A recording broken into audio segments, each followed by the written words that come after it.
After a day like today, if you were running his campaign, would you advise him to get on a debate stage with the vice president? I don't know, Kailey. I think today was a very damaging day for him. It's why staffing matters, right? Who are the band of idiots who thought this was a good idea to put him in front of both those journalists who are really talented and were clearly going to go after him? Someone should have said, "Hey, sir, this is a terrible idea. Let's not do this." I think the damage he did to himself, during that discussion is going to have far-reaching effects. And to your point, Kailey, it does make his campaign say to themselves, can we trust him? Can we trust him for a 60 or 90-minute debate to be on message against a former prosecutor like Kamala Harris? We all remember what she did to Brett Kavanaugh in the hearings. She's a very, very good cross-examiner. And color me skeptical of whether he is ready for what he would get on a debate stage with her.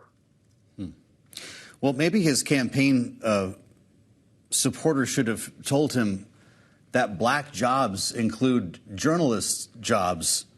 Jim, I want to just go back to some of the stuff that Donald Trump said last night on Fox News, talking with Laura Ingraham about the way foreign leaders would handle and interpret their encounter with Kamala Harris. Quote, "She'll be like a play toy," he said. "They'll look at her and say, 'We can't believe we got so lucky.' They're going to walk all over her." And I don't want to say as to why, but a lot of people understand it. Are we going to look back at this period, this last 24-hour cycle, as the time in which Donald Trump lost the election? We could, Joe. And I promise you that statement from last night's Fox News is going to be on a TV ad in the next 10 days. The women voters in this election are going to decide it. They are why the Democrats have been winning all of these special elections, why they overperformed in 2022. Ever since the Dobbs decision, women voters have been really pissed and showing people at the ballot box.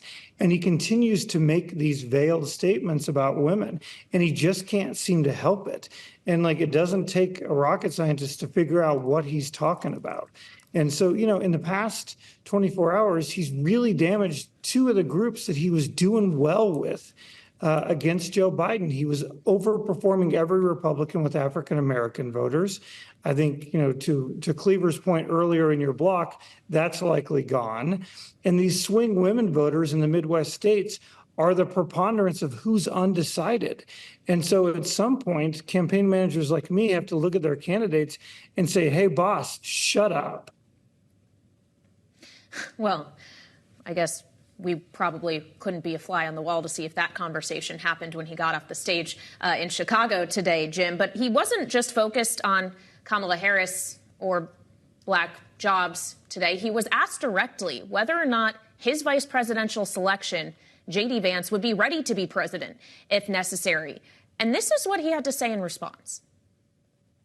Historically, the vice president, in terms of the election, does not have any impact. I mean, virtually no impact. You have 2 or 3 days where there's a lot of commotion as to who, like you're having it on the Democrat side, who it's going to be. And then that dies down, and it's all about the presidential pick. I won't ask you, Jim, to weigh in on what you think J.D. Vance might be thinking about that statement right now. But is it factually accurate in some sense, especially considering we know that Kamala Harris does have a decision to make by next week who she'd like to run with? Could it have an impact for her? Well, look, Kailey, here's what the data says. Over the past 50 years in vice presidential picks, it matters about 0.8% to the national ticket who you put on. But broader than that, what it does matter, and my advice to the Harris campaign, is remember the most important rule of picking vice presidents, which is do no harm. And I promise you, John McCain's campaign thought that the pick of Sarah Palin was a bad pick because it took them off message. And what Donald Trump and his campaign are seeing right now is the Vance pick is taking them off message. When you are the presidential candidate and you're having to answer questions about your VP pick, you are off message, and we're 97 days out. The one thing you can't make more of in a presidential campaign is time. And they just don't want to be talking about J.D. Vance. And if I was him and I saw my boss answer that, I might start looking at the want ads, because that's not a ringing endorsement here, Kailey. Understood. We've got a new poll out Jim, Bloomberg News Morning Consult, the 7 swing states. And it's pretty remarkable here to see Kamala Harris close the gap. They're tied statistically in just the matter of a week. And there are some pretty remarkable numbers here, up by 11 points over Donald Trump in Michigan. She's still losing, though, in Pennsylvania, according to this poll. Donald Trump at 50%, Harris at 46%. Would you tap the governor of Pennsylvania right now? Well, I think you can see the campaign, excuse me, being really concerned about Pennsylvania. The leaks are that she's going to unveil her vice presidential pick, no matter who it is, in Pennsylvania. And so, that is clearly the state that they're most worried about of the big three. It is the state that, they have the biggest challenges. Joe, you and Kailey and I have talked in the past about my skepticism on polling. And I think if she's up by 11 points in Michigan, I'm also a supermodel.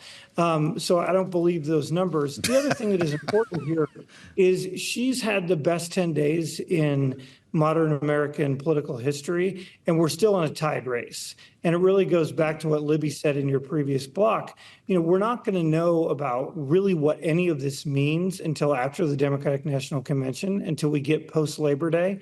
There are only a couple moments where these swing voters, these 4 to 6% of voters who are actually undecided, there's only a couple of moments where they're going to wake up. One of them is at the convention speeches, and the second is at the debates.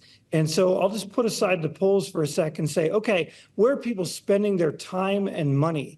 And it is clear that the great state of Pennsylvania is currently the #1 state. Well, some of that money being spent in states like Pennsylvania is, of course, being spent on the airwaves. We saw yesterday an ad debuting from the Trump campaign, a $12 million buy initially that specifically goes after Vice President Harris and her record on the border and immigration. Our polling, too, suggests that this is an issue in swing states where voters trust Donald Trump to handle it better than her. How does she get around that issue? What does she need to do differently than the Biden administration that she's attached to has done? Kailey, it's a great question. We've done 3 presidential elections around the world this year, and immigration has become the biggest issue around the world. And it's an issue that I was yelling at the Biden White House to deal with months and months ago, because I think it's a clear big issue. And you could see this is exactly where Trump went to. I think Democrats need to take a page out of the Republicans here and not be on the defense, go straight after it. You saw her campaign issue an ad within the hour going straight at Trump and saying, hey, he's the guy who killed the bipartisan border bill that would really help this situation. Kamala's a prosecutor and he killed the bill. They're not going to let this sit. They're going to go straight at it, and they're willing to fight on this issue, which I think is really smart.